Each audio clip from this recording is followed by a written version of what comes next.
Yang amat berhormat Perdana Menteri yang mengutamakan kestabilan ekonomi demi mencapai pertumbuhan mampan yang memajukan negara dan memakmurkan rakyat. Penekanan diberikan kepada penaikan siling dalam memperkukuh kemampanan menerusi peningkatan daya saing dan menerima pakai ESG dan juga menaikkan lantai demi pembangunan inklusif serta melancarkan industri high growth, high value atau HGHV ke arah negara berpendapatan tinggi.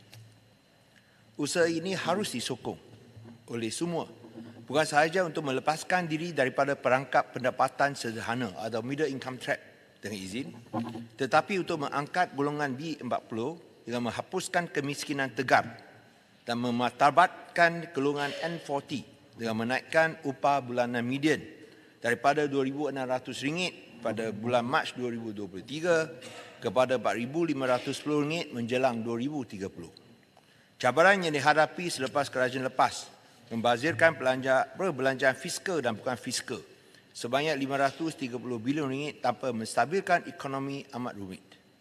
Contohnya, indeks kerumitan ekonomi menunjukkan bahawa Malaysia tidak bergerak dari tahun 2014 hingga 2020, manakala Korea Selatan dan Singapura terus maju ke hadapan. Negara seperti Filipina dan Thailand juga meningkat pesat. Dua, produktiviti buruh di Malaysia dahulunya melebihi Filipina dan Vietnam dalam tempoh 1985 hingga 1990, tetapi telah jatuh di bawah mereka dan Thailand pada tempoh 2015 hingga 2018. Indeks Inovasi Global juga menunjukkan Malaysia mencatatkan markah yang lebih rendah pada 2022, iaitu sebanyak 38.7 daripada 2013 sebanyak 46.9 mata. Keempat, pekerjaan di bawah kelayakan yang sebenar atau underemployment berkaitan kemahiran terus meningkat sebanyak 6.9% setiap tahun dari 2017 hingga 2022. Dan dari segi pelaburan langsung asing, negara jiran kita Indonesia, Filipina, Thailand dan Vietnam telah mengatasi Malaysia pada tahun 2021.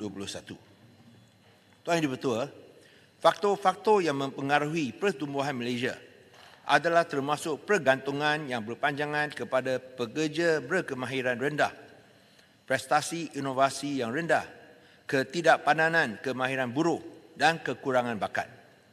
Sungguhpun Malaysia memiliki sumber semula jadi yang agak kaya, tapi hanya bila kita memaksimalkan sumber manusia, barulah kita boleh menjaminkan pembangunan lestari. Kekalkan pekerja asing yang mahir, jangan hanya angkat pekerja asing yang tidak mahir langsung. Saya ingin mencadangkan, lantai dinaikkan untuk mencapai upah median bulanan sebanyak RM4,510 menjelang 2030 dengan menaikkan gaji minima kepada sekurang-kurangnya RM2,000 menjelang 2030. Menaikkan siling dengan memotong cukai korporat kepada 20%. Dan untuk industri kecil dan sederhana, keuntungan bercukai pertama sebanyak RM1 juta harus dikenakan cukai 15% saja. Membersihkan proses pengambilan pekerja asing agar menjadi terus menerusi online. Levy pelbagai peringkat tanpa had tenaga kerja dengan levy yang lebih tinggi untuk bilangan pekerja asing yang melebihi 100 orang.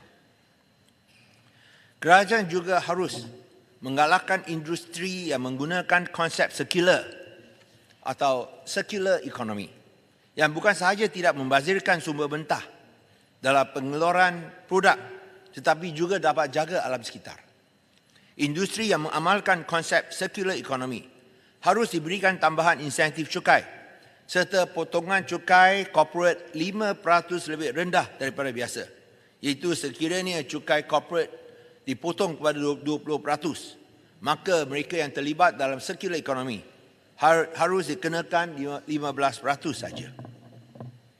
Di samping itu, konsep projek HGHV atau High Growth High Value harus ditambah dengan High Innovation, iaitu High Growth, High Value, High Innovation, demi menggalakkan penguasaan teknologi baru, khususnya digital, dan juga memupuk semangat keusahawanan. Kejayaan negara maju bukan setakat berdasarkan penguasaan teknologi sahaja, tetapi juga kerana mereka adalah entrepreneurial state dengan izin. Tak guna anda mengeluarkan barangan yang paling baik sekiranya anda tidak pandai memasarkannya.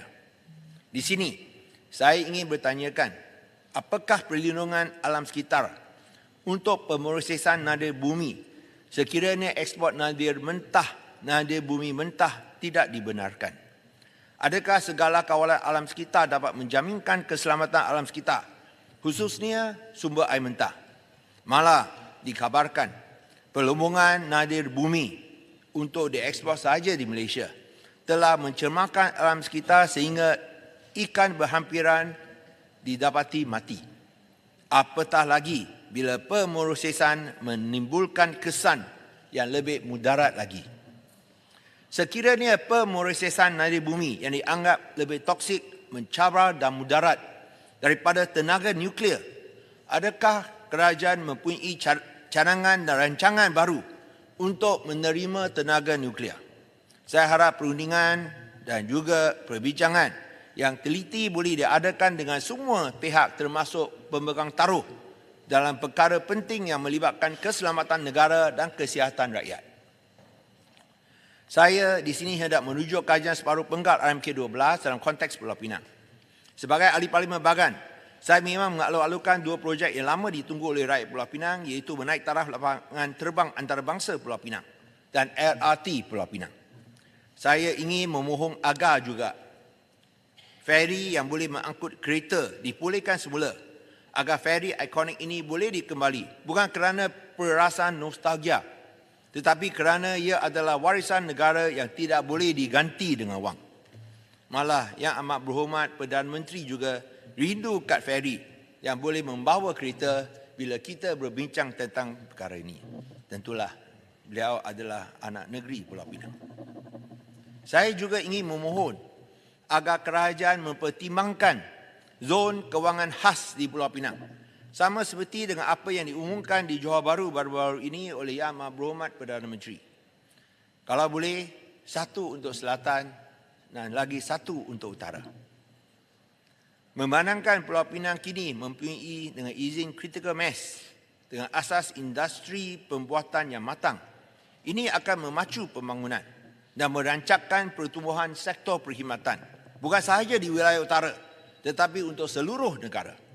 Dengan cukai 15% dan juga visa multiple entry, ia akan menarik pekerja berpakaran dan berkemahiran tinggi dan juga menyekat aliran keluar rakyat Malaysia yang berbakat tinggi.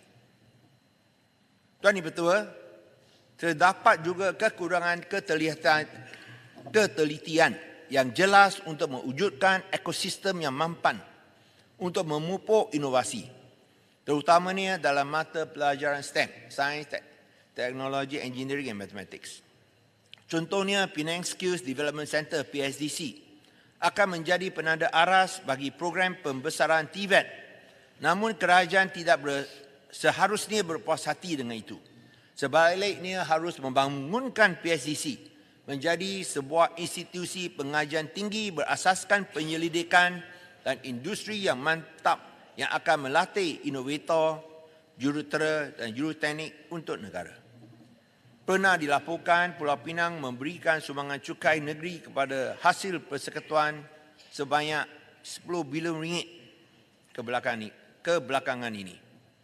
Terdapat juga laporan bahawa sebanyak 436 projek bernilai 22.17 bilion ringgit telah diluluskan bagi negeri Kelantan dan 511 projek dengan kos 29.5 bilion telah diluluskan untuk negeri Pahang. Kita tidak membantah peruntukan yang diberikan, tapi kita harus membantu juga semua negeri. Dan kita harap Kerajaan Persekutuan boleh memberikan pertimbangan kepada pembangunan di Pulau Pinang, memandangkan negeri ini adalah penyumbang ekspor terbesar negara.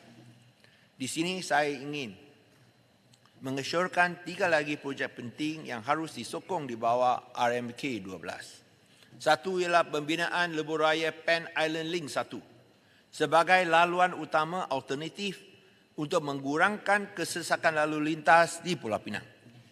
2. Memeteraikan perjanjian penjualan air Sungai Perak kepada Pulau Pinang dengan negeri Perak demi menjaminkan permintaan dan keperluan air menjelang 2030 bukan sahaja untuk negeri Pulau Pinang tapi juga untuk negeri Perak. Ketiga, pembinaan bangunan bertingkat tempat letak kereta yang baru di Hospital Pulau Pinang dan Klinik Kesihatan Jalan Perak. Kapasiti tempat letak kereta yang sedia ada di 2 tempat ini adalah sangat berkurangan. Kita harap bahawa pihak kerajaan boleh mempertimbangkan ketiga-tiga cadangan ini, khususnya menjaminkan bekalan air yang mencukupi untuk negeri Pulau Pinang dan juga negeri Perak. Saya juga ingin mengucapkan penghargaan kepada semua Menteri Kabinet yang telah berusaha untuk menjalankan tugas mereka yang amat mencabar dalam iklim di mana sentimen perkauman dan ekstremisme dimainkan oleh pihak tertentu. Kita harus menumpukan perhatian kepada tugas-tugas kita supaya rakyat boleh lihat perbezaan di antara negeri dan negara yang ditadbir oleh Pakatan Harapan dan Barisan Nasional berbanding dengan negeri-negeri yang ditadbir oleh pihak parti lawan. Barulah rakyat boleh lihat bahawa omong-omong kosong tidak bermakna untuk menaik taraf atau memperbaiki kehidupan rakyat.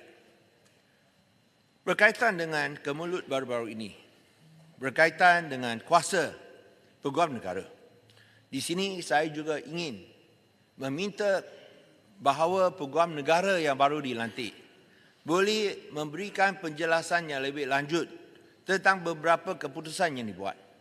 Kerana pihak kerajaan kena akui bahawa masih ada banyak pihak yang kurang berpuas hati, termasuk Majlis Peguam. Saya rasa kalau penjelasan yang lebih menyeluruh dan lebih terus akan dapat meyakinkan rakyat tentang apa yang diputuskan oleh pihak Peguam Negara. Di sini saya harap bahawa pihak kerajaan boleh memberikan tempoh masa setahun untuk menyempurnakan pemisahan kuasa di antara pendakwa raya dan juga peguam negara. Hanya dengan langkah ini barulah kita, saya percaya, dapat meyakinkan rakyat bahawa semangat reformasi yang ada dalam kerajaan perpaduan ini masih membara-bara lagi dan bukan seperti yang dilaungkan oleh pihak tertentu. Tentu ada satu jaring kuasa yang telah ditubuhkan. Tapi sekiranya kita boleh berikan tempoh masa setahun, ini akan meyakinkan rakyat tentang niat baik oleh pihak kerajaan perpaduan. Boleh laluan. Terima kasih Yang Berhormat. Berkaitan dengan apa yang disebut tentang DNAA itu, saya ingin mendapat pandangan Yang Berhormat apabila Kota Raja sebelum PRU ke-15 menyebut bahawa sekiranya Barisan Nasional menang, maka peguam negara akan ditukar, pendakwa raya akan ditukar. Apakah perkara ini telah dijangka oleh Yang Berhormat sebelum berlakunya PRU ke-15? Kota Raja ada di depan sini. Terima kasih. Saya pun tak faham mengapa Yang Berhormat Putrajaya bising. Itu luar perbahasan parlimen. Kita forum di luar. Peguam negara tidak luar perbahasan parlimen. Peguam negara yang dilantik oleh kerajaan lepas dikekalkan juga oleh kerajaan perpaduan.